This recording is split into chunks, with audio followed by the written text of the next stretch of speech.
All righty. We are live, guys. Monday night. We are live. It is Sketchy Live Podcast time. Yes. Little different format tonight. Is it a different format? It is. You're not drawing tonight. It's kind of nice to not have to. I didn't have to do a pre-draw. I didn't have to do anything other than think about my topics of what we're talking about tonight. So that part's exciting. So welcome to another fun Monday night hanging out with Johnny Jalopy. I am Johnny Jalopy, and with me as always, my beautiful, lovely wife, ityB. What is going on? So hey, tonight we are we're not necessarily drawing something, so already just you 5, 8, hopefully more people jumping on are going to get to hang out with us tonight. We're discussing some fun stuff. Yes. That is going to be really fun to talk about. Here's the microphone thing. This is just really driving me crazy. Because I think that was mine. This was probably yours, I bet. You're right. Okay, let me get it to a spot I like. Okay.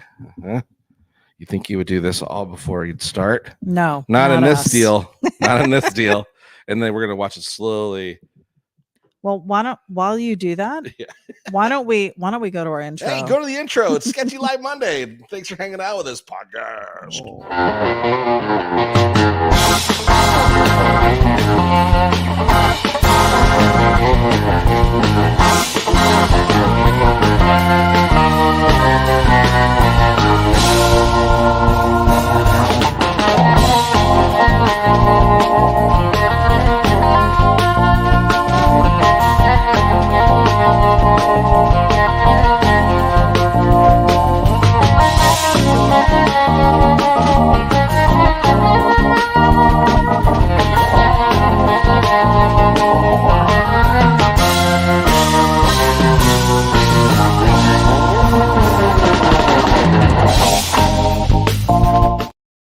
Say what you will. I sure love our intro. I love it. It's so good. The music is, again, ityB and I worked really hard. She was on keyboards. I was on bass and guitar. Right. We really just jammed out and came up with a great. Not so much. It was one of those free deals from YouTube when you make a deal. So that was fun. One of the fun things that we do, getting ready to get the podcast thing going, and you're with us. It's live, Sketchy Live Monday. Little as ityB iterated in the beginning, and we also posted on Facebook and Instagram and all those good things, the social meds, if you will. That tonight we're definitely doing something a little bit different. So hopefully you all can hear us. So far, so good. I haven't had anyone say that they can't. I just want to make sure our levels are good. I feel like I'm really peaking chicken. I will tell you is Johnny misses out on a lot of the conversation. I don't get to talk to anybody when he's drawing. He is unable to do two things at once. Yeah. So that's not true. I can do multiple things. I can multitask. He can, but he doesn't really get to engage as much with the talking. So we're going to talk tonight about some stuff that we've discussed the last couple of weeks that he really hasn't been able to chime in on. Yes. Well, what's really brought up this whole idea of doing this kind of a podcasty format was, so lately I've been on this old school bicycle kick, right? Yes. Which in turn has made me rethink about my childhood. Now, Sketchy Live, when we're doing drawings, we talk about movies, we talk about all kinds of stuff. We generally talk about our childhood anyways. A lot. Maybe more than we should. We do. People are like, we don't care how you grew up. Shut it. But it made me think about there's so much fun stuff to talk about when we start reminiscing, and people have commented as I've been posting all these cool drawings and stuff like that. They've been saying, oh man, that really reminds me of being a kid and doing this and that. So tonight we thought we'd slow it down, not do a drawing, and just really get some good input back and forth, and some input with you folks out there. Of course, like always, ityB will be the one driving it, because even right now, I'm looking at all these comments and conversations. I don't even know what's going on. Exactly. So go ahead, let us know who's on this is usually where I'd start drawing. Right. But now you're just going to pick. You're just going to watch. Now we're watch. just how it works. How does this work? This is I have it right here. Take a sip. Tonight we're enjoying a nice cool beverage. Oh, so if you have it in front of your camera. So if you have a beverage, or if you have a beverage at home, grab a beverage. Pseudo happy hour. Yeah, so it's a pseudo happy hour hanging out. We should have done that too, but we will do that in the future. It's from the Ace Brewing Company. It's a pineapple cider. So I'm trying to kind of Cheers. jump away from beer because it gets you all kind of bloated and Right. stuff. And we like the pineapple, and it's summer here. Yummy, So, it's yummy. all right, let me tell you who we have on. Lizzie Daughtry is joining us. Hello, you two. What's up, Lizzie? Paul Marziani. Why can I not speak I don't tonight? know, but I see Mike Quilliams. Paul Marziani. We got Old School's Garage. Happy going on? sketchy evening from Homosassa. James Olchin. Mike Ferrucci. I just want to say we were up in the Homosassa area this past weekend. Oh, And yesterday we were driving home from this little brewery I that we went to up there, and there was a truck next to us beeping and Yeah. waving us to pull off on the side of the road. And I'm like, I bet you that's Mike Ferrucci. And Johnny's like, why? Would you think that? Yeah. And I'm like, because he lives up here and maybe he recognized the Jeep. So if that was you, let us know. And I'm sorry we didn't pull over. I was telling him we should, and he was like, no, stranger danger. Stranger danger. Lizzie Daughtry is posting her youtube.com, Ms. Butterfree. It's actually Miss Butterfree 2T. She spelled it wrong. So if you're looking that's okay. Yeah, if you're looking at her YouTube post right here in our feed, it's 2 T's in Butterfree. You're welcome, Lizzie. Yeah. Yes, James Olchin from Lincoln, Nebraska. Welcome, sir. What's going on? We've got Mama Wood in the my house. mom, which I told her tonight this is what we were gonna do, and she's like, "Oh my god, I'm so excited." She's like, "Oh my god, they're going to talk about me. I better find out." Right, that's true, because we are gonna bring up some of the we stuff. always do, because Mama Wood is such an integral part of you. Yeah, absolutely. And me now. It's my childhood, man. We've got Howard Pierpont joining us, 80 and Clear in Mineola, Texas. Welcome, Howard Pierpont. Did you see that he sent Draco Cycles a new package of ping pong balls to do his art on? Nice. Nothing like getting a package of balls. Yeah. Shipped balls. That's right. We've got, Mike Quilliams from Tuscaloosa, Alabama. Welcome, sir. So here's the thing where this will be a little bit tricky because we don't want the whole hour and a half to be just rambling off who's here. We're so appreciative that all 26 of you showed up and you're here right now, and we're appreciative. So we're going to keep. Mike Hicks just showed up. We're going to pop Mike. So I've been clicking on as you're reading. I've been clicking some of the comments too. See, so I'm helping. Look at that. Oh, look at you. Dual purpose. Frank Pupello joining us. Hey, everyone. It's time for Sketchy Live, my favorite part of Monday night. Yeah. We have a couple people telling us that we sound amazing tonight. What have we done different? God. Look at we've eliminated cameras. Yes, and also I want to say Mike Hicks is there, but also Little Daddy Roth is he on? From Missouri. What is going on, Little Daddy Roth, our pal, our good friend? And he's such the best. We will see them all in just a few short months. It's going to be quick. Yes, there's Draco Cycles just popped on. We've got the McCoys from Kuyang Customs in a humid Maurice, Louisiana. And our good buddy Chongo NorCal hanging out with us. We're so glad that we sound amazing. Maybe this is what I'm saying. So this is the podcast part where we have all the equipment to do this the right way. It's that darn drawing that gets in the way. It really does. Matt, so maybe we just eliminate that altogether and we just become Sketchy Live, the podcast. That's okay, because we want to bring on guests. Go ahead. I'm sorry, interrupting. Yes, you are. I'm just trying to get everybody in so we can start talking. Matt Williams joining us from Idaho, sitting outside on the porch, listening to a country breeze. Beautiful. Nice. Robert Frost, which I always feel like should be tuning in from Alaska, but he is from Indiana. I don't know if you saw the screen. Also, our good buddy, Master Striper. Gib. Letter genius. The Gib. Man, the myth, the legend. Amazing. Gib in the house. Gib, so glad you showed up. Can't wait to see him. All right, we got to start talking about stuff because we are losing folks quick. Yeah, we are. We're down to 21 people. We had 26 a minute ago. Let's go. What's the topic? The topic is road trips.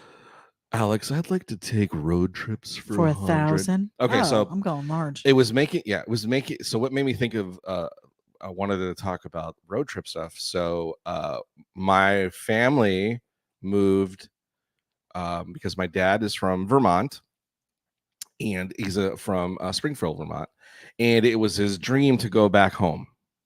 So my dad put in for while you lived in California. Yes. And he put in for let's go travel, or what is it when you move? Transfer. So we got transferred to New Hampshire. He couldn't get Vermont because the tracking satellite store was not the tracking satellite store was not available in Vermont, so we had to go to New Hampshire, but it's close by. It's the next state. So we traveled from California to the East Coast. And was it just your parents and you and your brother at that point, or your sister as well? Just me and my brother, my mom and dad piled into the 1979 Toyota pickup truck. And my dad bought a camper shell to put on the top in the bed, put the donut between the windows, which I'm sure that was, after a while, I'm sure my mom and dad were probably like, this was the worst idea. What donut between? What are you talking about? Yeah. So like in a normal truck has a back window. Yeah. They took the back window out, and then they took the back window out of the cab or the camper shell so that there was a pass through, and the rubber donut sealed it. So if it was raining, there wouldn't be any rain or anything like that. So were you and your brother going back into the cab? We were in the tail or in the truck bed on a mattress with all our stuff. Okay. Yeah.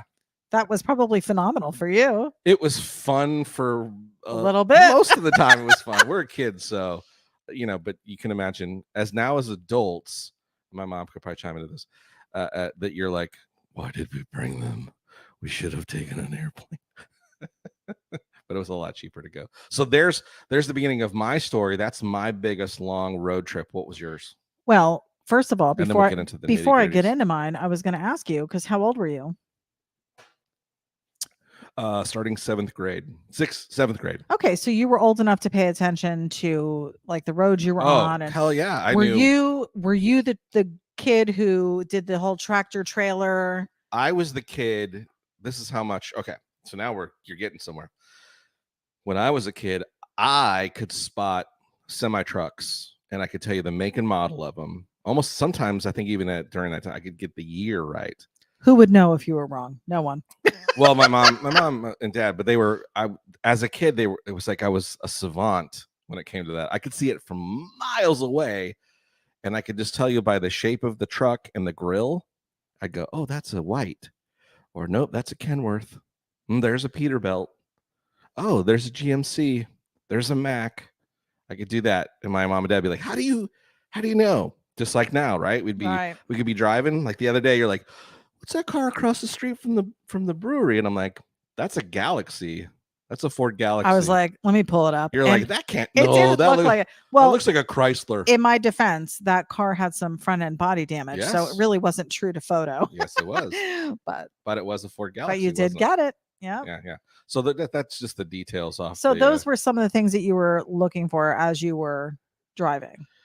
Well, that was the fun part of traveling. I was doing that in my head as we're driving. I'm like, oh, but it was just looking out the back, this big giant back window of the camper shell, seeing the world go by of all these places I had never been before, because I had never been, other than when I was born in Montana and we moved to California, which I don't remember because I was 4, 5, maybe younger.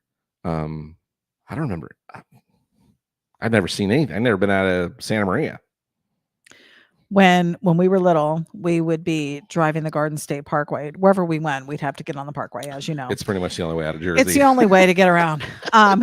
So we had the Country Squire. I couldn't tell you what year. It was definitely a 70s or maybe an early 80s.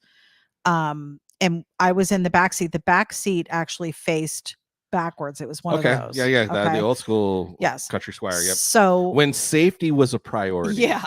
When they knew, and they actually marketed those station wagons with the seat facing backwards. Here's your child seats. Yeah. They were marketed. Yeah. So I can remember because my father used to, my whole family was a Richard Petty fan. So there would be some car pulling up next to us and we would all just be like, Dad, do a Richard Petty.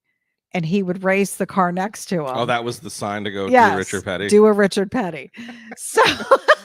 So he would then speed up a little bit. We'd get all excited. And of course, we're in a freaking station wagon. Okay, so here's the thing about the station wagon, because I can tell you a good station wagon story about my mom, who is on here right now. My mom, not to get away from so this is how we're going to do it. We're going to jump around a little bit. Because this reminds me of a story of my mom drag racing a Porsche.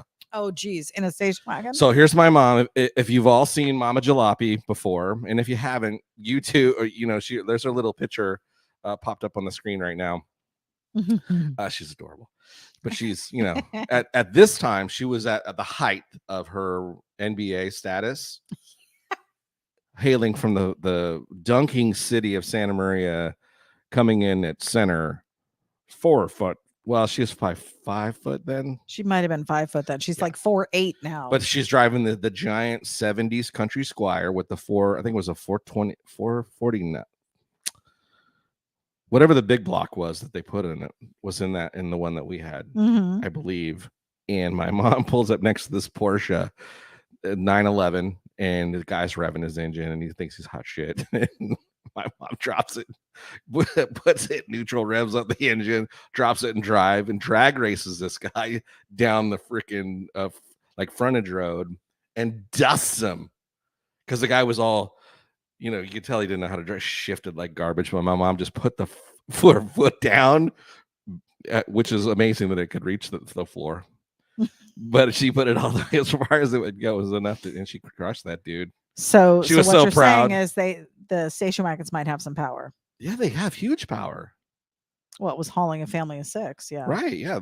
Those things were so heavy. They put giant he motors did on those he did pretty good. He held his own. He would let off because I think he was afraid. Who was he racing again? Older, just whatever car we wanted him to. Oh, it would always be some cocky teenager, Okay. So it was funny. That, and then we would be constantly looking for deer on the side of the road. Okay. So those were the things I was looking at, and then we would also play the license plate game. What other games? We would just play games whenever we went on long trips. But my real first cross country trip was when I drove from Arizona to Ohio. We attended a ministry function in New Knoxville, Ohio, and a bunch of kids in the car. But I just remember seeing truck stop after truck stop because, of course, we were taking the interstates and everything. And I just found it so fascinating. It truly was really, because there aren't really truck stops on the Garden State Parkway. And I didn't have any other, experience riding these big roads. So it was really cool. Like, because I remember watching movies with truck stops and I'm like, oh, these really exist, and like bad things happen at these places. Like that was my whole. Generally, every Chips episode, something bad happened at a truck stop. For sure. It amazed me. Food. I mean, because we were stopping our trip from California to Vermont, we were stopping in truck stops like crazy. So yeah. I didn't realize how fully decked out they were. Like that first trip, I steered clear from them, to be honest, because I thought I would be harmed. I feared for my safety, only because of TV. How crazy is that? But then, like you and I prefer now when we're traveling to stop at a truck stop. Nothing better than a truck stop. Everything but the kitchen sink. And actually, there probably is kitchen sinks in there. There might be. Yeah. Chongo NorCal said that my mom was like the little old lady from Pasadena. And I'm like, for real, man. That song was written for her. She would race all kinds of people in that station wagon. So did you ever get to drive that station wagon? No. So I finally got my learner's permit, and then I finally got my license. Of course, I got held back a year in high school, or in 8th grade. So I was like a freshman driving to school, like the only freshman at the end of freshman year was driving. So my mom and dad let me drive the big station wagon to school because they're like, oh, what is he going to do in that thing? Although my mom had to know. She's that like, you're packing all of your friends in it. She was probably like, don't ruin the winning record that the station wagon has. Oh. So, yeah. And I remember the first trip that me and some buddies went, and I got on the freeway. And of course, it was so scary coming off the off ramp, and then a semi truck was coming at the same time. The dreaded merge, where I punched it, and I was like, I can't believe how fast we're going, to the point where I wasn't, because you know how soft the steering is in those things. Mm-hmm. So I'm trucking along, and I know I'm riding the side, the shoulder or whatever, because I was so freaked out that I didn't have enough room. And I'm sure the truck was like, what's this guy's problem?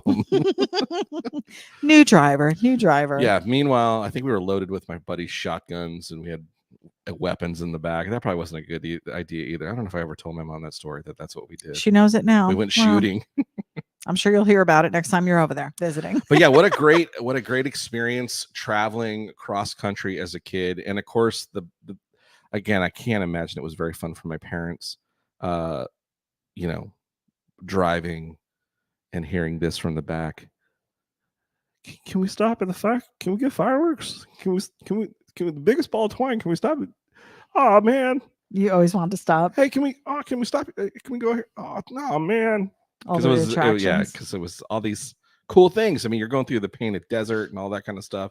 There's tons of cool stuff you want to stop at, like every little roadside thing. And it was like, we'll stop at the next one, or we're on a schedule. My father had a rule, and it was we couldn't open our snacks. Well, we had plenty of snacks. We couldn't open our snacks until we were so many miles in on the trip, because we would literally not even make it to the Parkway yet, which the Parkway is how close it is to where we used to live. Not that far away. And we'd be like, how about those snacks? They brought them and they hadn't given them to you yet? No. She had them like under lock and key between her feet in the front seat. I want to say my mom and dad set us up just to keep us quiet, fat, dumb, and happy. With like we had the cavalcade of sugary treats just so we could burn ourselves out and then just fall asleep. But again, it was pretty fun. I mean, we had this old giant mattress in the back, and it was me and my brother just eating Doritos and garbage. And I'm gonna ask you this question. Of course it smelled. It was bad. I'm gonna ask you this question, and I don't want you to laugh at me. Go ahead. Do you remember when you were a kid and you would drive through neighborhoods and there would be houses without lights on? Mm-hmm.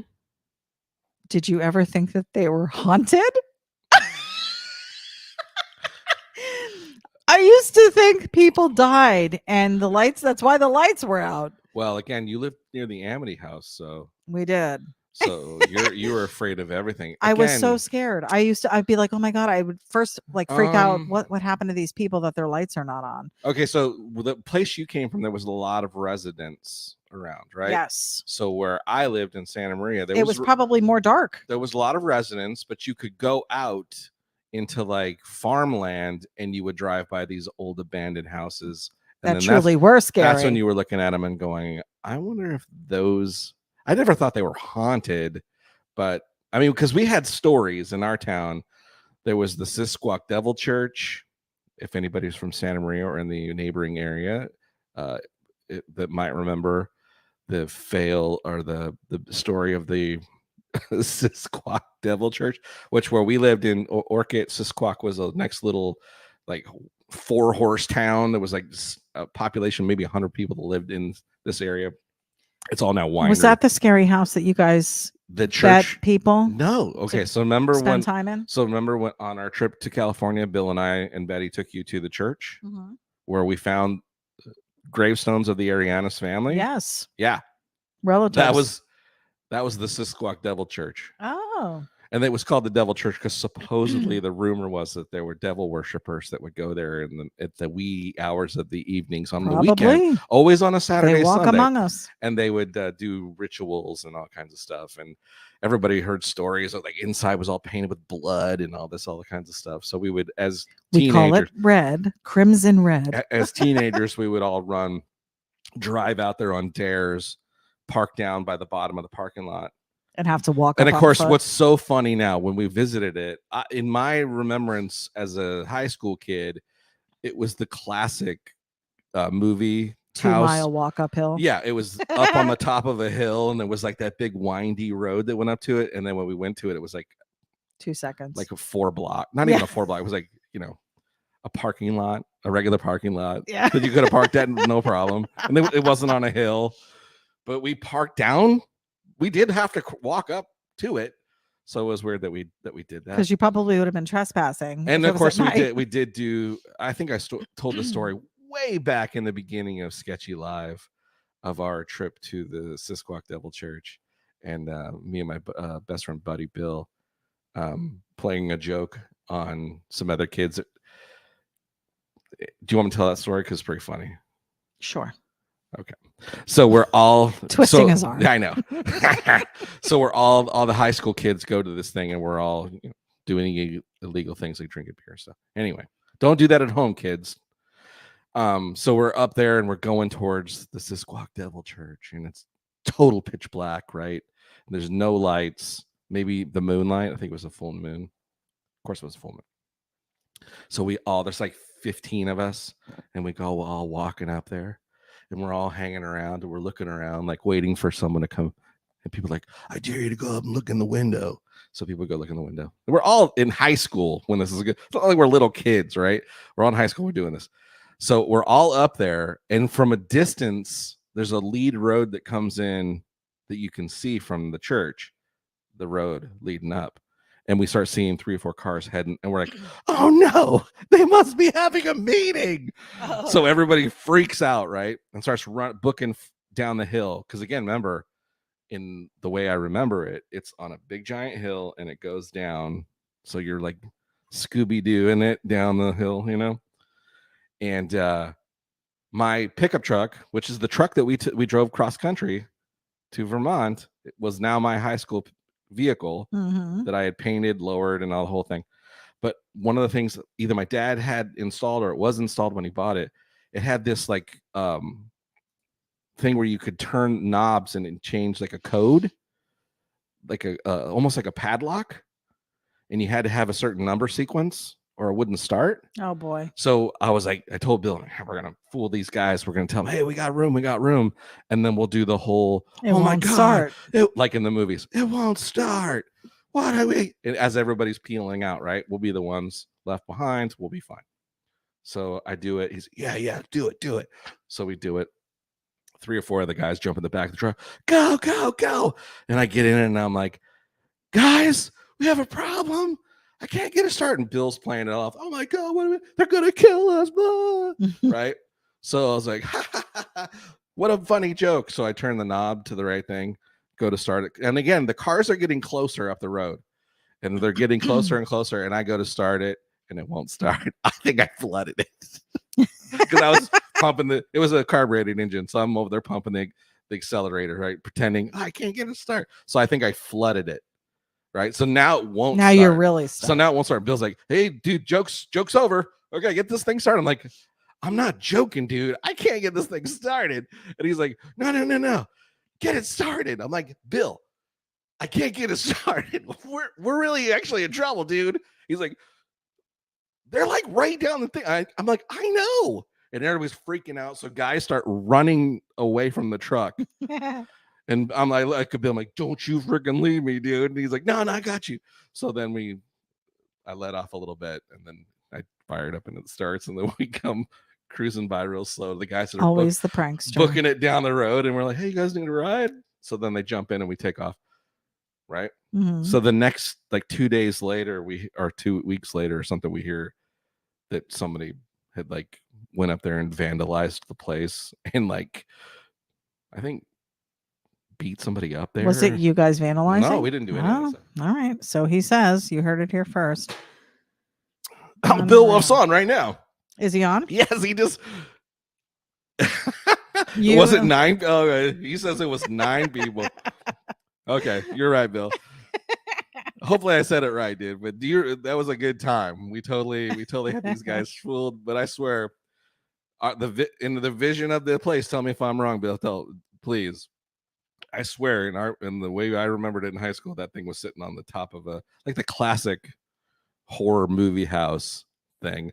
And then when we went back there to visit with Bill, the last time we visited, we're like, this thing's not that scary. Why was it such a big deal? We were also there in the daytime. So okay, that's true. We did not go back at night. Probably wasn't as bad. I don't know if I'd want to be. I'm not the type to like go to a graveyard at night regardless. So it was such a good thing. Because again, our intentions, and we were playing it off good too, that we had freaked everybody out that we couldn't get the thing started. And then I was like, dude, I really can't get it started. Unreal. So good. So funny thing, the McCoys are just saying, had the memory of our Zoom from 2020 pop up on our feed today. That was a great time. So this is like a 3-year anniversary of our happy hour Zoom we did with everybody. So Bill chimed in and he says, actually, he was freaking out because he swear there was about 100 headlights to 100 now. It's not. Everything's over exaggerated. I do remember it being this astronomical number that where we're like, there's a meeting for sure. So funny. So good. Anyway, that was another fun. How did we get on that subject? church. Anyway. Anywho. So no big major road trips for you as a kid? Not as a little kid. I mean, we went camping. There was the time that we were driving back from a campsite, and we had the people that we had gone with, my friend Karen and her family, had a trailer or an RV that they were driving, and we were throwing eggs at each other on the highway. Oh, really? Egging each What's other's up, Shaggy? cars. Yeah, that was about the extent of my fun with that. But we used to go to New York, so I mean, we didn't really do tons of long trips. But there was like pictures of you guys going like out into the country and stuff. That was Amish So country. those are like day trips. They were day trips, and we were brought there to be shown how good we had it. That's what he said. He's like, "Look, no running water. You kids got it pretty good. What? No electric? Huh? You kids got it pretty good. Wow. Oh, they're not allowed to play games? Your Atari's looking pretty good right now, isn't it?" Oh, you had an Atari. We wow, did. You guys were rich. We were. Was it a color TV you played on too? We had black and white TVs for the longest time. Okay. But we had TVs in our rooms, and we had phones in our rooms. Okay, so since you didn't get to take a long trip as a kid, what was your first? Well, I that's what I said. Hawaii, right? No, Ohio. Okay. My trip to Ohio was really our first. Like I drove the entire island of Hawaii, but that's again just day trips. I mean, you could do all that in one day. It's not like it's any length of What's up, Bobby? Time, but and then just the drive out here to Florida from Arizona. That my favorite part of that, honestly, was going over the bayous. It must have been in Louisiana. That was your favorite? That was my favorite part of it. Huh. Of the drive. Huh. I didn't like Texas at all. Well, Texas is because of the slaughterhouses. What? There were slaughterhouses right off the interstate. What road were you taking? The interstate, I-10. I don't remember a slaughterhouse. Yes. There were, I could just see like one pasture of cute little cows, and then the next pasture of just giant buildings. Oh my God. Okay. Bill just brought up another great childhood story. This is a little embarrassing to talk about. Oh, I remember this story. I would like to remind all of you. So this is my best friend Bill here, who's just been since I met him, and I remember seeing him in junior high. He was a phenomenal drummer. He came over and went up against our drummer at my school, and I thought to myself, man, our drummer sucks compared to this guy. But anyway, so he was an awesome drummer then, and then freshman year, I meet him in football, and then we just became really good friends ever since then, and just my best buddy, and I appreciate him so much. But he is telling a time of, so we have my friend that I went in the country squire with. Bill wasn't on this trip. It was Bob and Bruce Eckhoff. And so Bruce Eckhoff was this big giant 6'8". I'm super exaggerating, but he was a giant dude, bigger than all of us, but the gentle giant. Anyways, he loved guns, and he loved camouflage, and he loved all kinds of, like, he would have been the perfect redneck guy. You know what I mean? He would have fit in just perfect. But he I don't know how it started, but we went over to his house we're just hanging out. I think we're sophomores. We might have been juniors. I'm going to say sophomores. Bill, remind me, dude. Was it sophomore year or junior year? Anyway, so we start off, and Bruce runs out the door, and he's got like this toy machine gun, right? And there's a big field that's behind these condos that he lived in. So he heads down into the fields. So we go down there looking for Bruce, right? And so Bruce starts doing like something we were sophomores. Awesome. What's up, Cam? So we were doing this. We were coming down looking for Bruce. Where are you at? What's going on, Bruce? And Bruce would come out like out of a movie, like Rambo, and he would sniper us, like with the toy machine gun. He'd pop out of the trees. You're dead. And then he'd run off. And then you were like, where the hell did he go? And then you would be, and then he'd come popping out of the bushes. You're dead. Right. Mm-hmm. So it was funny, and we were laughing, and we're like, oh man, this is actually pretty fun. So we were like trucked back to Bruce's house, and we grabbed guns, toy guns. Again, for sophomores in high school. So we do this for a day, and we start playing Army. As sophomores? We split up. Yeah. We're like going, wow. Yeah, we're going extreme though, because we start going, okay, We started off with it was the first day. Everybody else is playing Truth and Dare. This is how it started. We started. It was just funny because we're split into teams and fun. It was like hide and seek, but it was almost like paintball without the paint. We didn't have paintball then. If we'd had paintball, right? Awesome. But it was like the beginning of paintball, the idea of it, right? So day one goes by. This is summer, by the way. We're getting ready to become juniors in high school. And so the next day, Bob shows up, full camouflage, face painted. And we're like, okay. Then, so Bill and I leave. We do that. We play the game that day. Me, Bill, it was me, Bruce, Bob, and Bill. Maybe one more guy. Play the game again. Had so much fun. So now we're like up the game. So we show up the next day, and so Bruce is now full on, looks like something out of Rambo. Right. Bob is like, because he was at the time, Bob was going to Little Devil Dogs. He was doing the Marine Corps kids like boot camp thing every summer.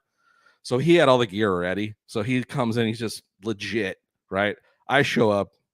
I think I went to the Army surplus, or my dad had a green shirt, and I grabbed one of those.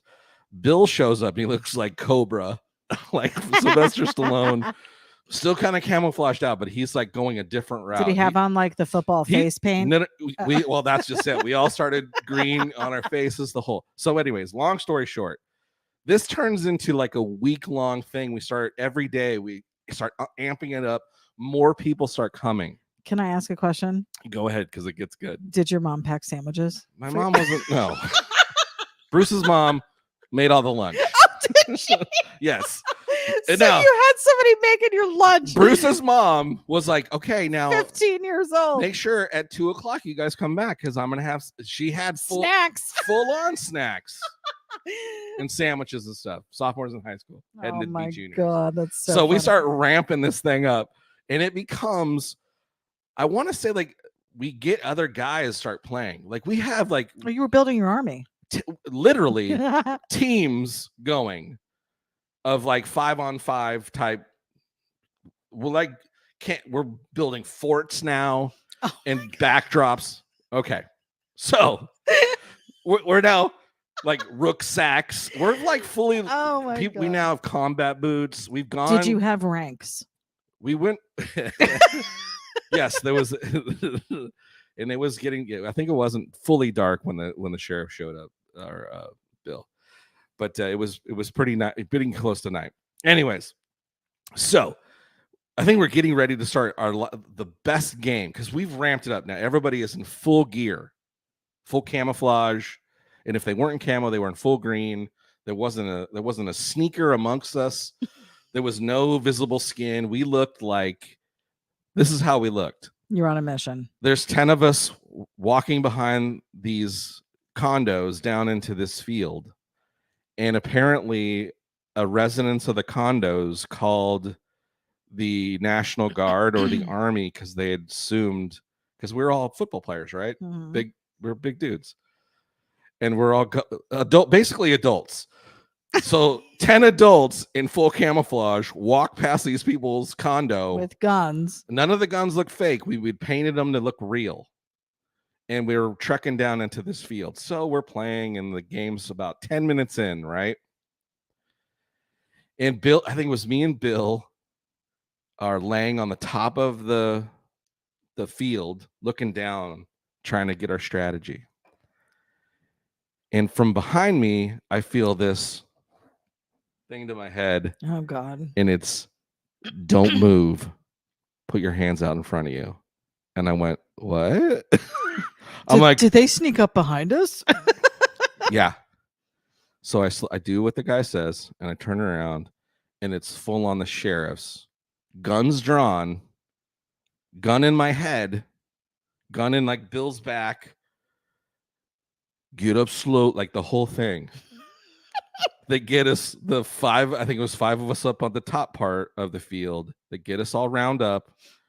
We start to explain, like, what are you guys doing here? We've been calls of the National Guard down here doing maneuvers. We're like, we're high school kids. We're just playing Army. Did you want a sandwich? Yeah, exactly. So we start calling everybody. Hey guys, the cops are here. Get up here. Right?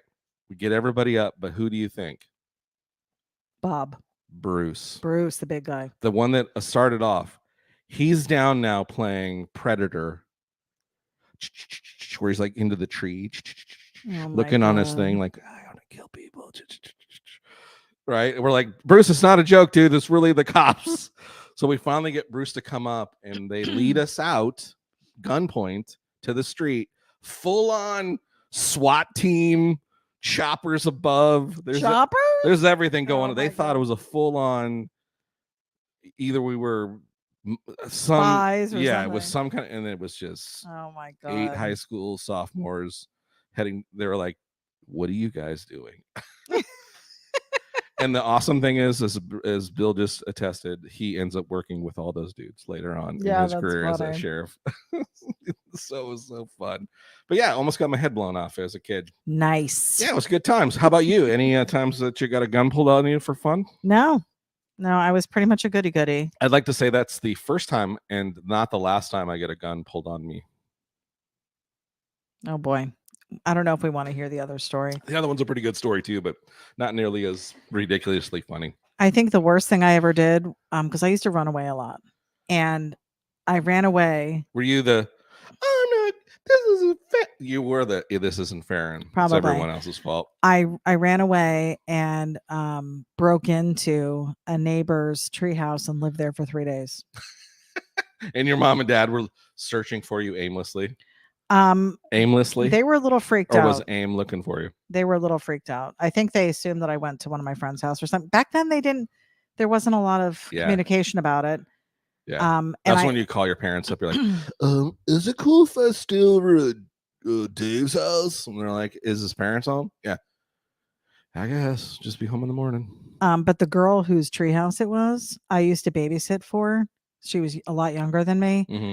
And she came out to the tree, and I had her like sneaking me up food and stuff. I have one question for you. What's that? Was she real? Yes. Okay, she wasn't. Her name was Susie Riccozzi. I remember. You sure she wasn't imaginary? She wasn't imaginary. Okay. Right. But Skunky was in the treehouse with me. And you were a junior in high school at this time? No. You know, as much as I make fun of you, and I was probably 11. See, Bill went ahead and blew my whole cover of coolness. Yeah, I was a sophomore in high school. And we were playing Army. Always a kid at heart. Always. It was the best time that we had such a good time doing it. And what's crazy is we got, after the cops left, we were like, okay, well, that was fun, man. We were just, because it was just getting like really good. Like we had got all our gear, and it was, we spent way too much time in the Kmart toy aisle trying to find the most realistic looking guns. But I guess it's a good thing. That's the thing we thought was funny too. So the guns that we did have, even though they looked very realistic, well, back then they now, were way more real than they are now. I don't think so. They have now paint guns that look totally like no, but I'm saying they have like where they have to paint the tip of every gun red. Well, these were orange in the tips. Oh, were they? Yeah. Oh. Yeah. So I don't know how we didn't. See, we thought it was pretty legit, but I guess it really was. We had cap guns. I grew up with cap guns. We had those. Yeah, but were you dressing in full camouflage, painting your face to make sure no one could see you? You went to the Army surplus, got night vision goggles? No. Did you have a gas mask? No. Yeah. Did you have the full lace-up combat boots? No. I was doing other activities. Did you have the big Rambo knife with the compass? I was doing entrepreneurial things. What were you? Oh, that's right. You were. I was a teacher. A bake sale. Yes. Okay. So fun childhood stories. So since we were really not talking about our childhood trips right now, but I just told you a couple fun childhood stories. Tell us about, this is a great story. The innocence of ityB at her finest, and really shows all the things of why you are who you are. Tell them about ityB's school. Oh, where you paid your students? No, or was that the show? I didn't pay my students. I did a couple things. I was, like I said, entrepreneurial. Yeah. I needed to find ways to make ice cream money. She was 15 at the time. So my friend and I, my best friend Karen, which I've known since 3rd grade, and we are still best friends. we had a school for the neighborhood children, and we used to send them home with paperwork to do, like dittos and stuff. I don't know where the heck I was making these copies from, Dittos. but I was that's what they used to call them, dittos. So we did that, and we charged dues. These kids had to come in with cash money from their parents for me to teach them. We were basically offering free babysitting is what was happening. So you were making people, you were teaching them? We were teaching the kids, the younger kids, math and English and spelling. Okay. So we were charging money, but we'd have these kids like all day at our house. My mom would make sandwiches. She was always on sandwich duty.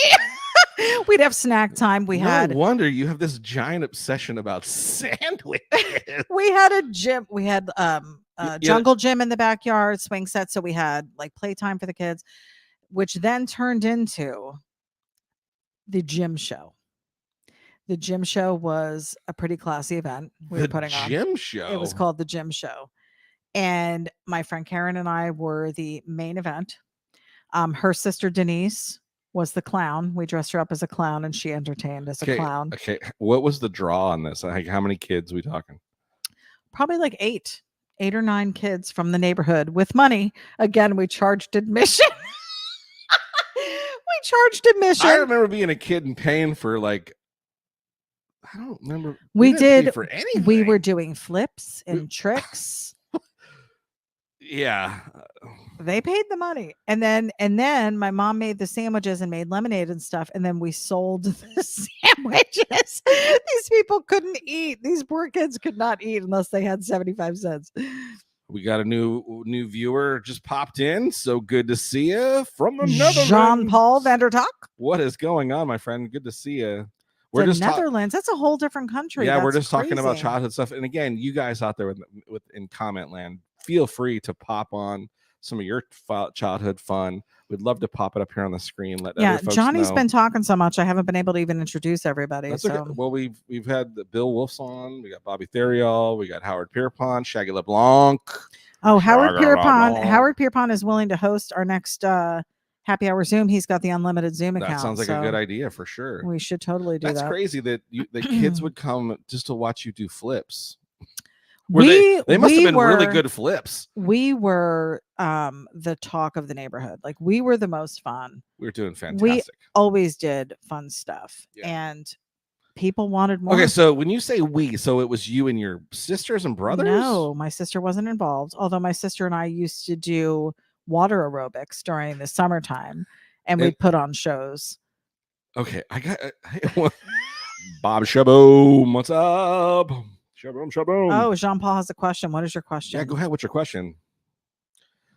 I was always trying to find ways to make money. Why would anybody come and spend money to watch you do what? I mean, they loved us. I guess we were talented. I mean, kids. You were a cute kid. I mean, I've seen pictures. You were, yeah, but these kids were younger than me. They weren't looking at cute. They were like, "What the heck is going on?" Look at the way she swims and holds her breath. We had me. That was. It's amazing. It's like magic. I think we even had my dog involved at one point. He was doing tricks. So yeah, we had a whole thing choreographed. We put it together in one weekend, and we're like, let's do this. So we made flyers. Again, I don't know who was making these copies. I don't know where we got the copies from. Again, well, you said dittos. They were dittos. That's so funny. You never called them dittos back in school? I've never even used the word ditto, except what? The only time I ever heard the word ditto was on that movie Ghost. No, they were called dittos.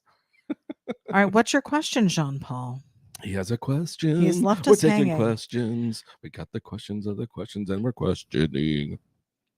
And then we had huge games of manhunt as kids because we had the woods right there. Which is interesting that, okay, so I wonder, okay, so this is where we need your help out there, our audience here, our pals hanging out with us. Where does the change come from hide and seek to manhunt? Because we called it hide and seek. All the way into your teens? Yeah. Oh. Hide and seek was more something you played indoors. Manhunt was outside.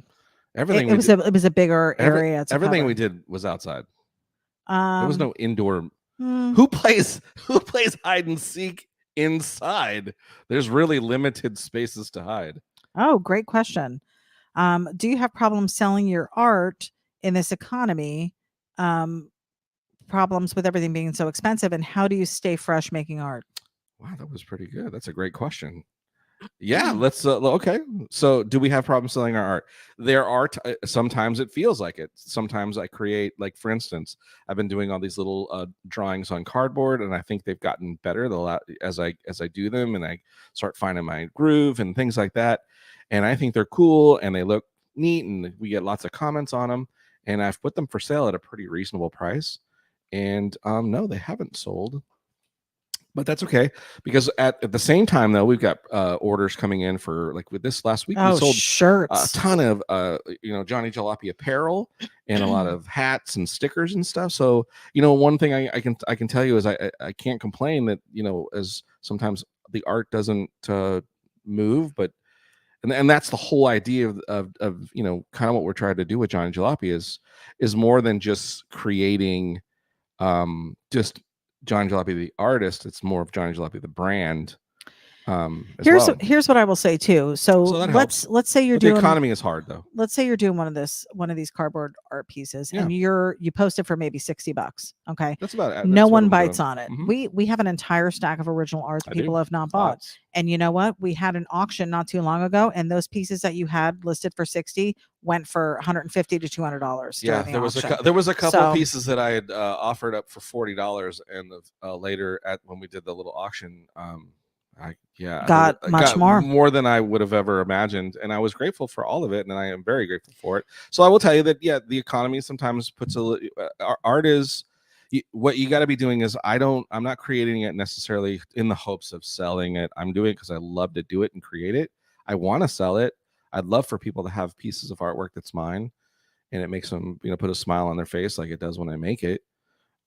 So yeah, and then as far as staying fresh, that's a challenge. I mean, it's just like what's happened is, so like that's why I've started doing these bikes. Is I was feeling a little bit of stagnant feeling in the creation process of doing cars, trying to come up with another car to do, another cool idea for cars, something where like a fresh, cool concept of something.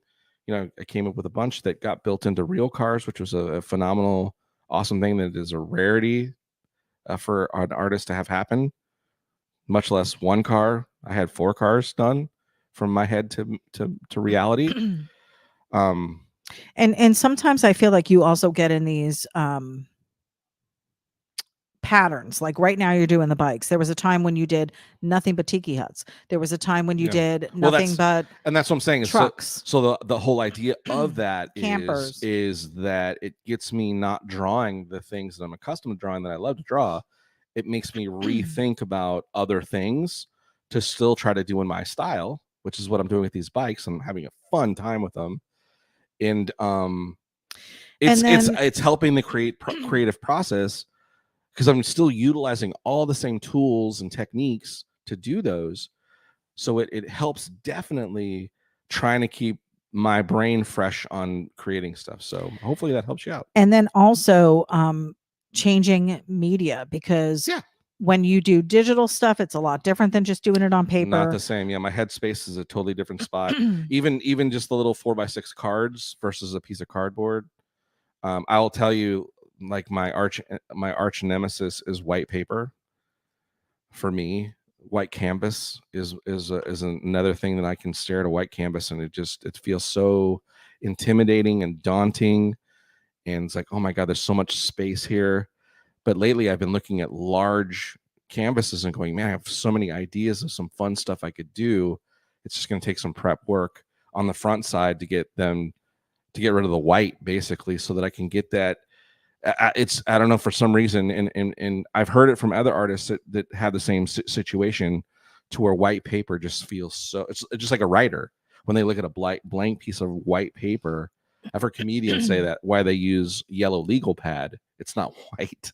A white paper seems so daunting. So they've gone to yellow legal, and it helps kind of there's just some mental thing that clicks off where it's not as daunting. So that's the way it is for me in tan. We've talked about exploring some different things with, you were going to be doing the airbrushing.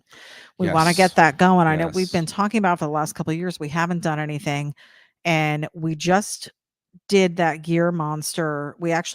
Johnny pulled the trigger this past week and got that ordered, that shirt, the Gear Yeah, Monster lots of new shirt. designs coming down the pipe. Yes, sure. we do. We finally got the itty bitty. Bitty. Ah! You did it to I yourself. did it to myself. Itty bitty. We finally got the itty bitty. Well, it's an itty bitty design in the scheme of designs for Johnny Jalopy, but it is a Johnny Jalopy design for ityB. And we have Yes. that t-shirt coming out. I'm so excited to get that one in our possession, and we've got some things to do and some shirts to get to print that on, because I want to be able to offer some more feminine designs as well for the women. And I think it's been a long time coming. I think just on everything that you've done can be worn by a man or a woman, so we'll be able to accommodate everybody, but especially with this design, because it's Have a super night, Paul. Thanks for coming and hanging out with us. Jean Paul, what was it? So go ahead and read his response. It says, there. This is me thinking on artwork. The problem is when I have the car. The problem is what I have. The cars show are gone in the Netherlands because everything is high off the coast. I do pinstriping, lettering, gold leafing, and get not any client. Yeah, it's tough. I mean, I don't know what it's like in the Netherlands. I can don't know only what the culture's imagine. like So there. here's what I'll tell you, man, because I'm not in the Netherlands, so I can't immediately respond to the differences there as far as the culture, right? Because this is what we're talking about. You're a pinstriper and you do lettering and stuff like that. So you're in the culture, immersed in it. So I live in Florida. So for the United States, the area that I live in is predominantly like a motorcycle heavy area. So if I was really into, choppers and motorcycles and stuff like that, I'd probably right in the niche of being able to do things that are motorcycle stuff, but I don't. I'm automotive, and there's not a ton of that. That's more California, it's not really a hot spot Detroit, here. Yeah, Texas, those areas. So it's not. So it's just as challenging. Like my area, people don't even know who I am here in Florida. Really, there's nobody that really knows who Johnny Jalopy is. But I just keep banging away, and that's what I'm saying. It's got to be what you love, and just keep creating, keep honing your skill, honing your craft, getting better and better and better. And the thing that it will pay off, that you'll eventually will get in front of the right person, the right people, or yourself. You'll get an opportunity that someone will see your artwork and see what you do, and it'll pay off. It's got to be, but you can't get discouraged. It is discouraging at times. And I will tell you, social media all day long. That's Facebook is how we started this entire business. So thank you, Facebook. There are times when maybe posts you make are not seen by everybody because of the algorithms. But Facebook is the reason why Johnny Jalopy started to become successful at all. And I'm putting in the time, you know what I mean? I work a full-time job, so this is not my all-day job. So whenever I get a chance that I have free time, that's why I'll do lunchtime doodles. I'm constantly trying to keep the tool sharp and keep trying to create stuff. In the beginnings of Johnny Jalopy art, one of the things I was very grateful that people who were getting to know me and guys that I had looked up to kept saying, you post so much work. As I just, I posted whether people were looking at it or not. I still do that. Is the hopes that somebody sees it. And again, I will tell you, somebody did see it, and it opened up doors for opportunity. And all the things that are going on in my current art life wouldn't have probably happened. Maybe they would have, because I'm a driven person that would have probably still been trying really, really hard. I don't take what happened to me for granted whatsoever. My good buddy Ian Russell definitely put Johnny Jalopy in a different space, got me out there as far as in the culture eye a lot more, and of course a lot more people know my name and know my artwork because of that. But it doesn't make me sit back and go, well, people know me now, so let me stop working. No, it's an everyday push. Working harder to try to make sure you stay relevant too. Like, so honing your craft, try other things. Maybe, as you're pinstriping, try some different stuff. Look at other, get inspired by what other people are doing. But yes, the internet is your friend. Get yourself a web page. And again, I know it took us forever. Pinstriping and find maybe some smaller things that you can affordably ship to other countries, that you can still do your art. Listen, the sole purpose of why I've gone to cardboard recently, just is for fun. It's free at my work, and it's cheap to ship. That's why I'm not doing giant big canvases, because I go, Yeah, I could sell a big giant canvas for a couple $1,000 maybe, but then I got it. The shipping somewhere is tough and it's hard. Can't guarantee the safety of it. There's a lot of factors, and I'm just trying to still get my name out there. So my advice to you is, if you're a great pinstriper, a great letterer person, grab small things that are easily shipped. Find a way to do some killer artwork on that, and bang out stuff and post it on social media, and you watch, and share it to my page, man. I'll share your stuff for sure. He said, I tried Comic-Con Brussels, make some art for that. My homework, what to bring, makes it different. So it's different from the other artworks. Did not sell everything. I have a Facebook page. I had Etsy, did not work for, but he's going to try eBay, did not work. So I'm stuck. Okay. Yeah, it's hard, man. And again, listen, nobody gets into the art business to get rich.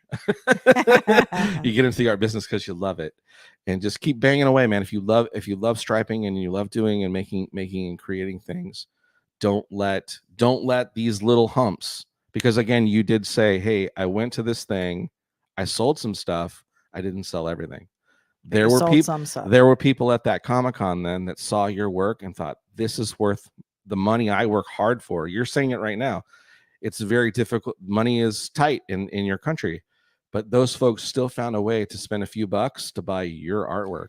They could have bought anything else. They could have bought a soda. They could have bought a hot dog. They could have bought anything, and they decided to buy a piece of your artwork instead of that. That says something, man. That means that you're hitting somebody, hitting it. Mm-hmm. So keep doing it, and that number is going to grow. And it does not happen overnight. This is we LLC'd back in 2012.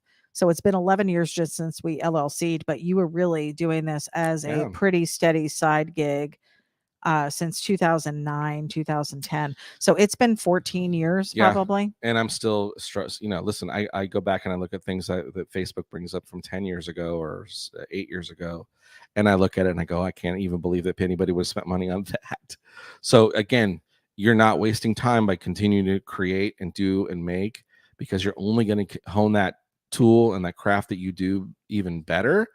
But again, those people along the way are awesome that are supporting you and buying a few things. Yeah, you're not selling a ton of stuff, but you're selling stuff. That means something. That means that there are people out there that find what you do interesting and they like it. There are going to be more people. Oh, he said, sorry, did not sell anything at Comic-Con. Okay, that's okay. And again, that's happened to me too. I've gone to places where I thought it might work and it didn't. I've even gone to, we went to a full automotive thing here in Florida. And one year we got set in a specific spot. Man, we tore it up. Mm-hmm. We sold tons. Went back the next year, even better merch, even better art. Got placed way in the back in a crappy place where I shouldn't have been. Didn't sell anything. Went home defeated. Mm-hmm. But that was how many years ago? 9 years ago. Still here making stuff, still creating artwork. Don't let it stop you. It's just a thing. Listen, there's an entity trying to get you to stop doing what you're good at. Don't listen to it. Listen to your heart. Listen to that thing that's driving you to the positivity, that's the right. passion. Keep making stuff. Keep getting better. Keep getting stronger. Someone is going to see it. Again, my friend, share to my page. I will share your stuff. Someone's going to see it. It's going to do stuff for you. Don't worry. He said, I've been following you for a long time. You work hard on art. I have a respect for that. Thanks, my friend. Chongo NorCal's saying art because you love it. And it's nice to be known, and that some people have a little piece of it. Absolutely. It is true. Absolutely. I'm grateful. Listen, when I went, ityB can contest to this. When we first started talking about doing Johnny Jalopy hot rod art, there's two reasons, and I've told this story, but I'll tell it again for the 17 people that are hanging out still. And you may have already heard this story before. The sole purpose of why Johnny Jalopy hot rod art is what it is that my father was an artist who had no confidence in his art.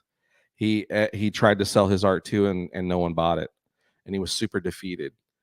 And he had always had this desire to be this known artist. He was great at it, but he let that one time he put his stuff in a gallery, right? 2 or 3 pieces and nobody bought it.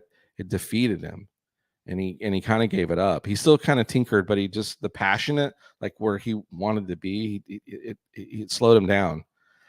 My dad died of Alzheimer's and couldn't paint, couldn't do the one thing he loved to do, he couldn't do anymore. When my dad passed away, I swore to my dad that I was not going to let all the things that he showed me in making artwork and drawing and time that he spent as a kid drawing and doodling and all this, the passion and energies was not going to go to waste. So that's when Johnny Jalopy Hot Rodded Art was really created, was that I was going to make my dad's dream come true, that his artwork was going to sell through me. So that's the first story, right?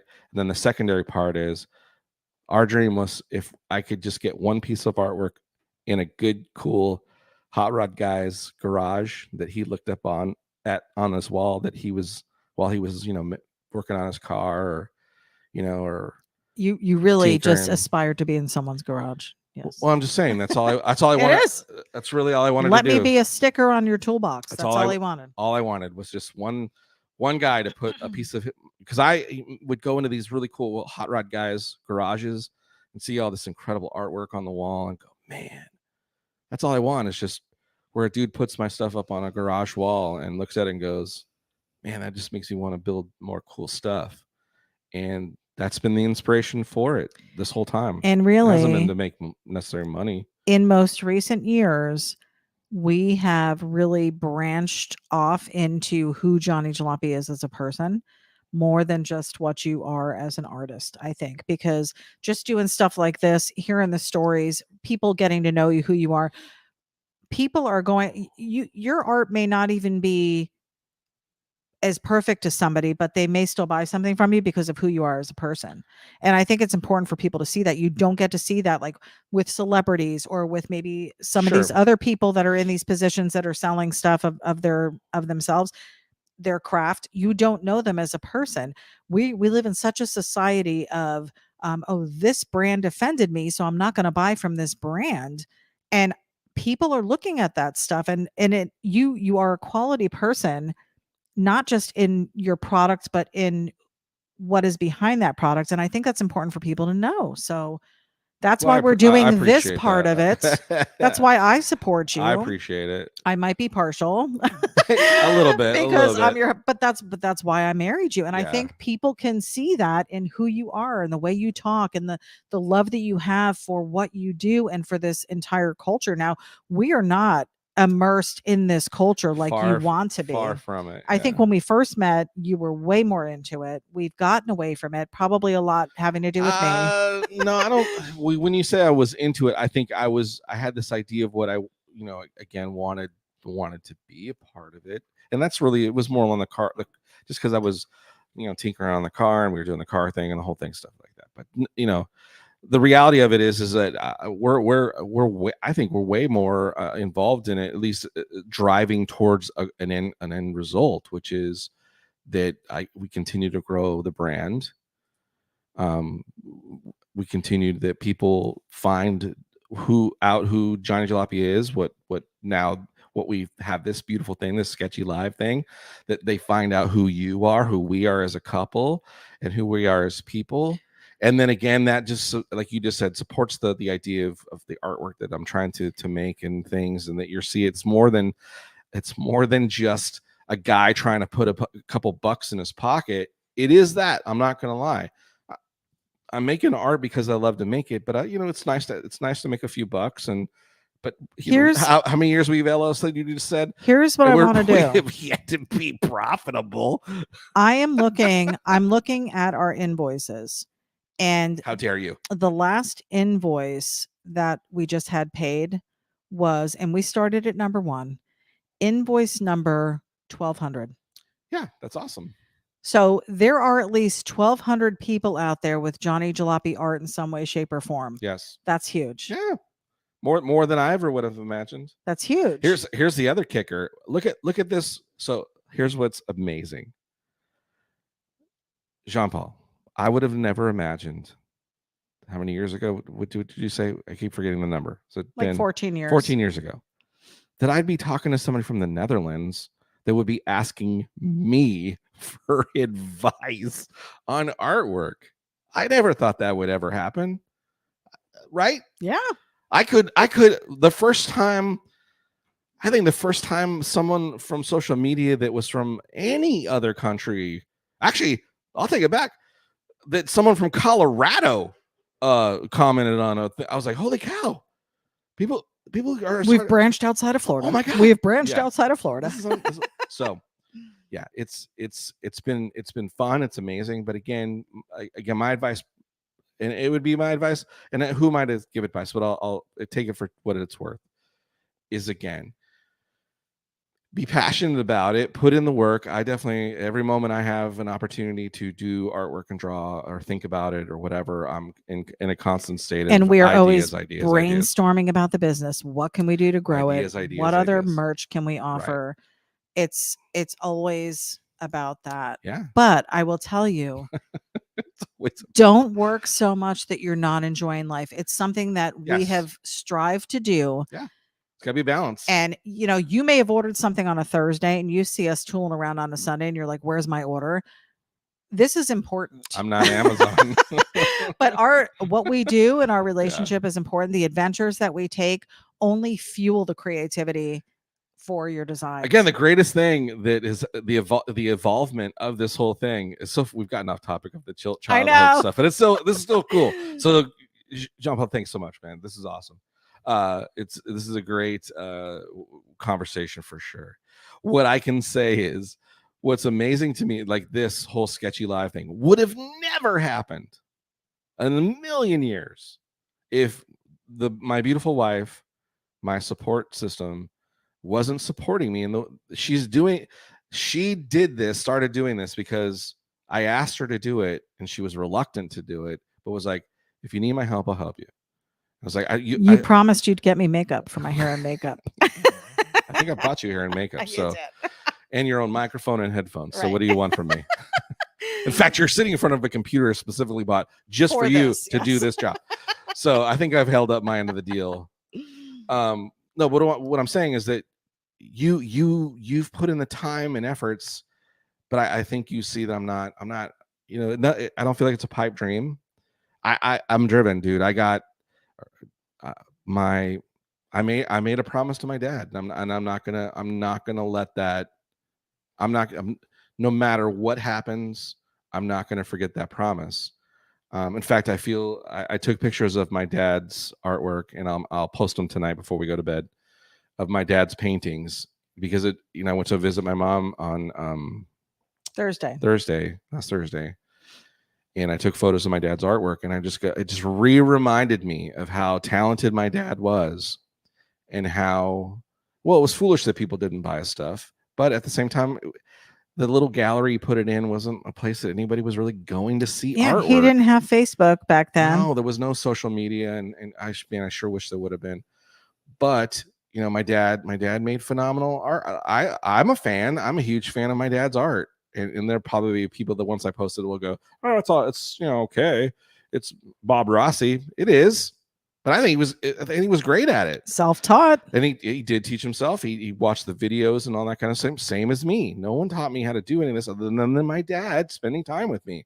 So this whole thing, I'm driven. I can't. Every time I think about giving up, I can't give up, because. And it's such a huge part of our life now. It would be a huge loss to what we're doing to give it all up. Well, now because it's become this whole other thing now. It's not. Yeah. I have this whole other driving force too, which it's not just me, it's you too, and it's not just you.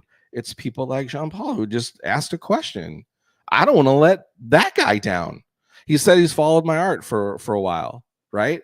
And now he just asked me a question about, something that has to do with him getting better and creating and stuff like that. I can't let that guy down by quitting. Everybody tuning in. Well, that's what I'm saying. Look at every single one of you that are hanging out watching Sketchy Live, the podcast right now.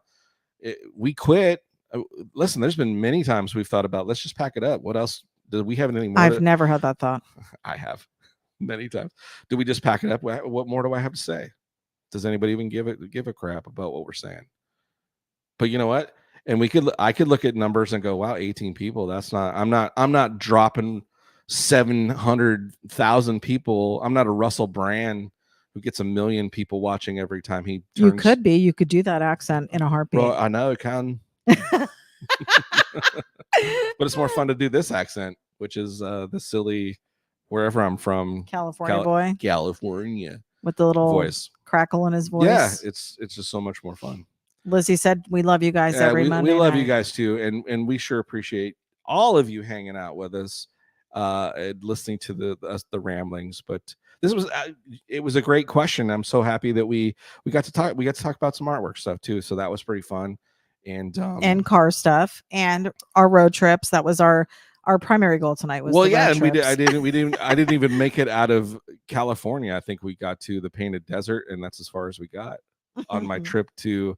As a kid, in the back of the Toyota pickup truck. And just my fear of truck stops. Well, you were saying, so you were talking about, Illinois? Where'd you say you went? Ohio. We by went yourself? to the Rock in New Knoxville. No, I went with a group. Okay. No, I never drove cross country by myself. I did do, Kevin and I did Virginia that one time. That was without you. I drove from Florida to Virginia. Without you. And it's, I'll tell you, much easier to navigate now than back in the day. Holy crap. How did we survive with freaking maps? Yeah, that. Whose idea? Although, I got to say, at the beginnings of GPS, maps were still the way to do it. It was so much easier to read a map. I remember because I worked in the electronics industry when kind of GPS really started taking off. And I remember thinking to myself, you gotta look at you're gonna take your eyes off the road. Meanwhile I'm like trying to drive and look at them. Yeah, there always had to be a co-pilot. You had to have a navigator. We literally just used Google Maps yesterday, and it took us. We got lost. It took us to nowhere. We got lost. Yeah, because it wasn't even lost. It wasn't even navigating us back out. Yeah. Yeah. So no, they're not 100% dependable. And with all the road construction that's going on, at least here in Florida, everything's changing. So it's pretty tough to follow in any regard. But yeah, I don't know how we used to function years ago when there wasn't a voice saying turn in 50 feet. Turn 50 feet. Well, does it say that now? I don't. So yes, if you put audio on, I never have audio. Does anybody else have the problem with GPS where it always feels like the turn is like, I always end up missing the turn. Because you got to be right up on it. Yeah, that's what I mean. And I do have we never have the audio. I do have a we don't, and I do have a co-pilot, and I'll go, is it this one? No, it's not this one. I'm like, it looks like it's this one. Because I'm like, how are you not looking at the map yourself? You're the one driving. Because I'm driving. I'm not supposed to be looking at the map. I'm relaxing as a passenger. Half the time I'm asleep. That's true. There's so much times where you're relaxing or not paying attention. I'm like, I got to navigate and drive and be DJ. Yeah. Unbelievable. You're both using the DJ. We are planning another road trip. I want to do a road trip. Oh, okay. We talked about maybe going camping north of here, and it was going to be a road trip adventure. Yeah. We also talked about maybe what was the Louisiana? No, there was Texas. Texas. Yeah, there was a Texas show we might try to drive to. We'll see. Yeah. But most recently, for anyone who's watching this and anyone who might be on, we are going to be heading to Jersey this weekend. Yeah. So if you want to rob our house, let me make sure you know. You're not. That's like the first rule of going on a trip. I'm telling. They don't know that there's not people staying here. You just told them. They don't know that there's not people staying here. I forgot. We'll be leaving a house full of 86 people. Yeah. Fully armed. Anyway, what I'm saying is that we're going to be in Jersey. We have a car show, ladies and gentlemen, in Toms River planned on Thursday. All of you out there, if you ever are going on a trip, don't ever announce that you're going on a trip. It's not safe. Anyway, go ahead. We're allowed to travel. You don't think people are going to notice when we're out of town? That's when you go. You make them go, oh, they weren't home. Now's my chance. Chance for what? They could break in and steal the hot We pockets. have people here. In any case, we're going to be in Jersey. I don't know who these people if you're in the New Jersey area, please. Or if you're in the Newport Richie area, feel free. We do have a couple Shaggy LeBlanc pieces here. We do. They're worth some high dollars. They're right behind We me. have a actually. couple signed Ian Russell We do. memorabilia. We do. Some, yeah. We've got our Frankenstein pinstriped gib. Right. Gibbs. Yeah. Yeah, we got some We stuff. got some things. We got some stuff. Some Shaboom Oh, now we're posters. advertising for We got- people we to got some steal Sha- from us. Listen, We have the Shaboom posters. don't worry about all the other. It's all garbage. We've got Howard Pierpont books here. We've got Draco gear. He's done some stuff for us. Lizzie Daughtry made some artwork for you. We've got Hank Dutton We got gear Dutton here. gear. Yep. There's tons. Tons. And all of this electronic equipment that barely works. Yeah, So just to let please you know. take this. Just to let you know, we shop all of our electronics at the Goodwill, and also we shop our electronics at Dollar General. No, it's Five Below. Five Below, yes. Oh, Chongo Norcal said I do have my eye on that rat fink. Yeah. Yeah. Where you picked that up? I would think I was with you when you picked that up. It was we were at like a model show or something. It was in a box. Do you remember? It was at it was a swap meet in Sefner. Oh, it was the swap meet. Yeah. Okay. Yeah, well, I was like, hey, we're gonna go to the swap meet. And you thought it was expensive. It was like $18 or something. We're gonna like go that. to this. We're gonna go to this show, and we're gonna go to this swap meet 6 in the morning. We gotta get there. We gotta get there early before all the good stuff. And you're like, I gotta go early? I'm like, yeah, we're gonna go. Come on, you gotta go with me. Was that the day I wore the mini skirt and it wasn't? Yeah, you were. And it wasn't. I'm gonna dress up like a pinup. And it wasn't conducive. So No. you took me to a Target and I got yoga pants. I don't think you were wearing yoga pants then. You don't think so? No. I think I was because you called me sparkle pants. I don't think they were yoga pants. I had jeans that sparkled. I just called you sparkle pants because it was funny. Oh, Well, you gave me anyways. sparkle. All right, we're at an hour 21 minutes. We're probably We're going to want to having a wrap great this up. time. We're This is so probably much going to fun. want to wrap it up and let people go to All right. bed. Mike Hicks says, "Little Daddy wants to know If you'll leave the keys to the Volkswagen under the mat when you go to the. Here's the thing. Probably don't need the keys.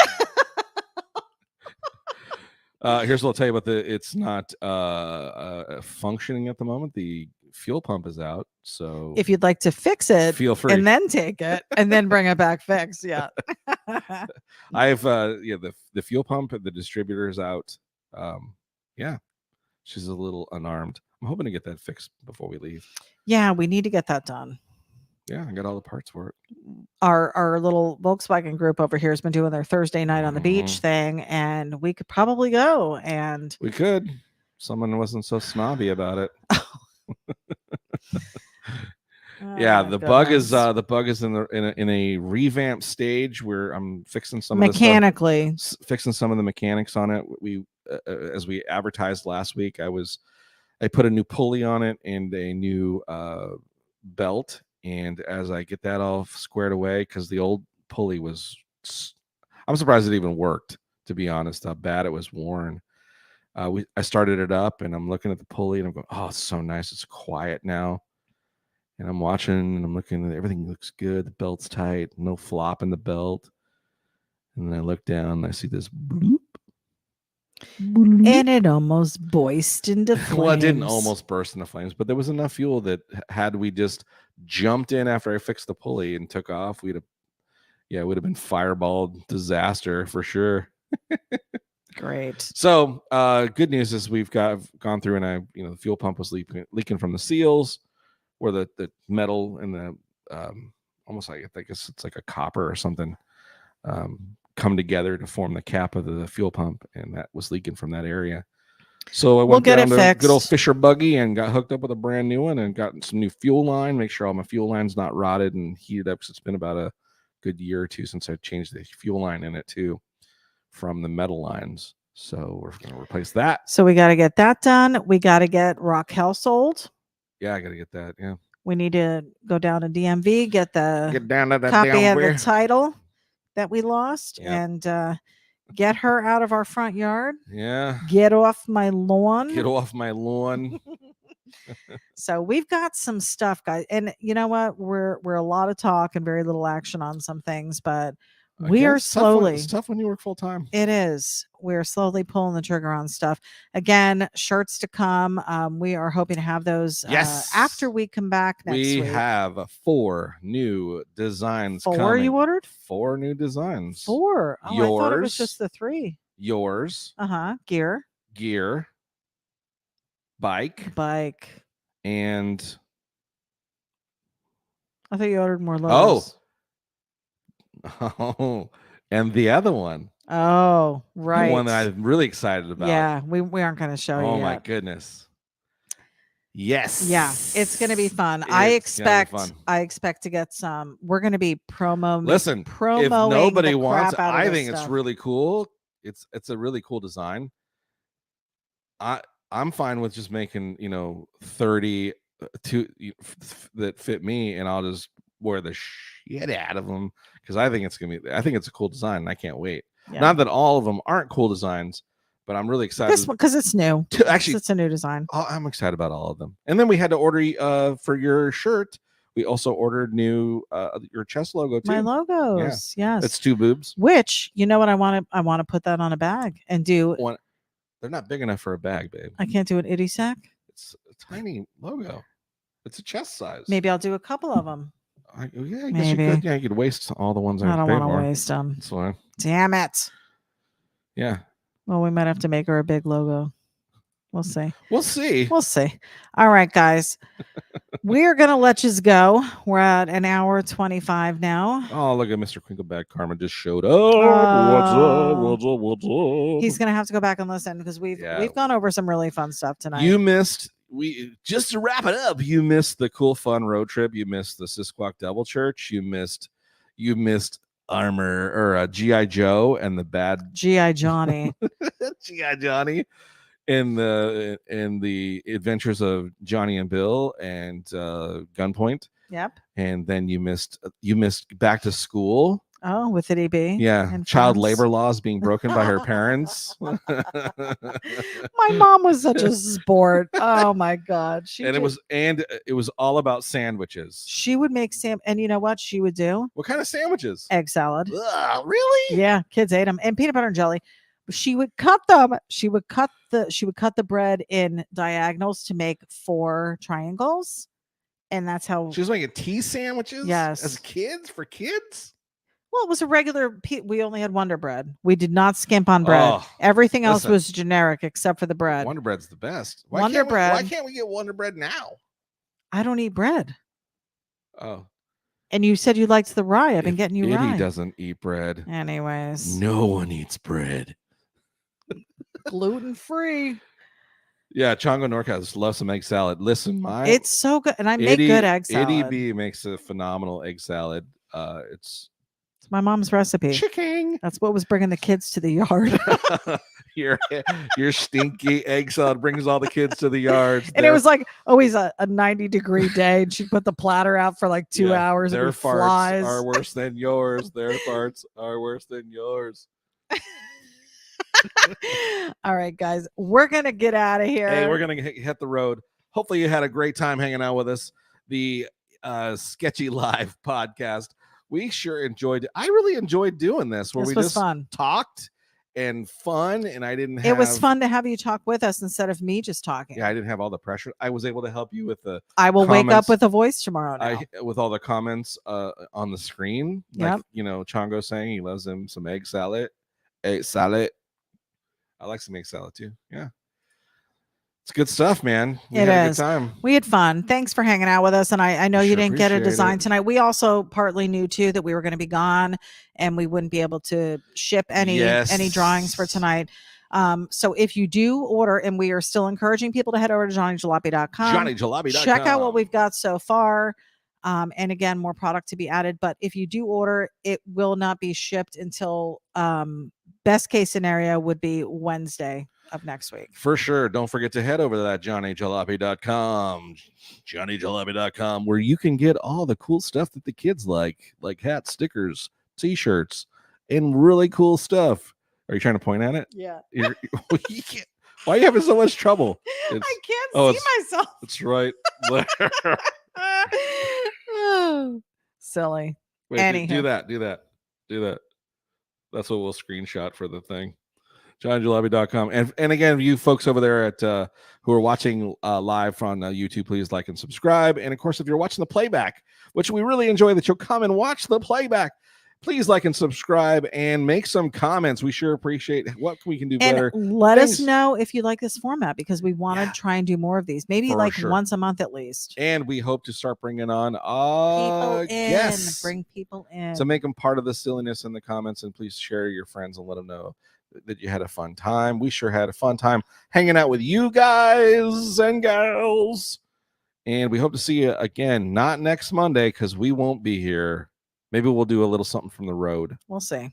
We'll see. But if not then, when? But if not when, later. That was the perfect sign off. Oh, I didn't know. Oh, all right. yeah. Bye, guys. Don't forget the outro. I am.